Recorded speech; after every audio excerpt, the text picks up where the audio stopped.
The guys. I think just great attitude right now, just perseverance. A lot of guys, young guys, kind of learning their spot, and us coaches trying to figure out where they need to be.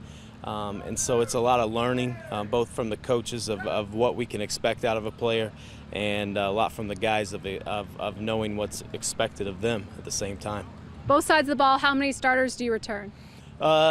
We return quite a few, but we're still young. I think offensive line-wise, we should have 3 guys that are kind of returning, starting there. Brock at quarterback, and a lot of guys that got a lot of playing time. Cale Ryder for us. Noah Judd saw a lot of playing time for us last year, and so those guys are returning on offense. Defensively, kind of the same thing. About half the guys have had some starting experience or gotten some playing time in that situation. And on both sides of the ball, you do have key returners with Brock at quarterback on offense. Then you also bring back Bronson Ball on defense. How excited are you for him this season after he, from what I heard, led the NE8 in tackles last year? Yeah, Bronson led the conference in tackles last year, which was good for his sophomore season.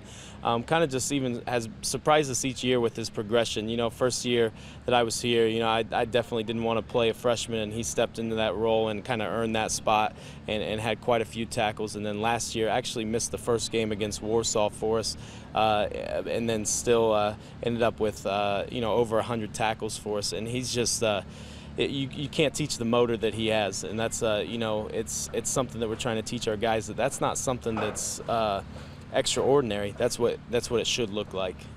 What else did you guys learn last year, first year in the Northeast 8?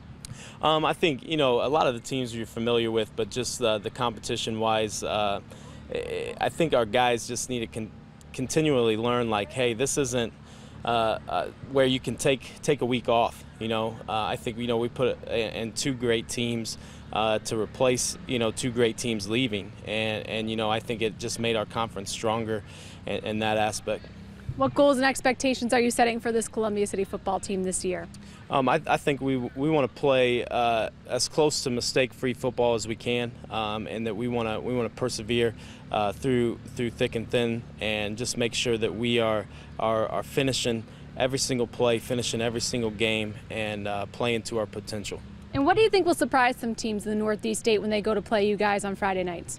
I don't know if there's that much of a surprise. I just hope that we can just come out and play consistently, and have our guys understand what their role is, and continue to finish that out.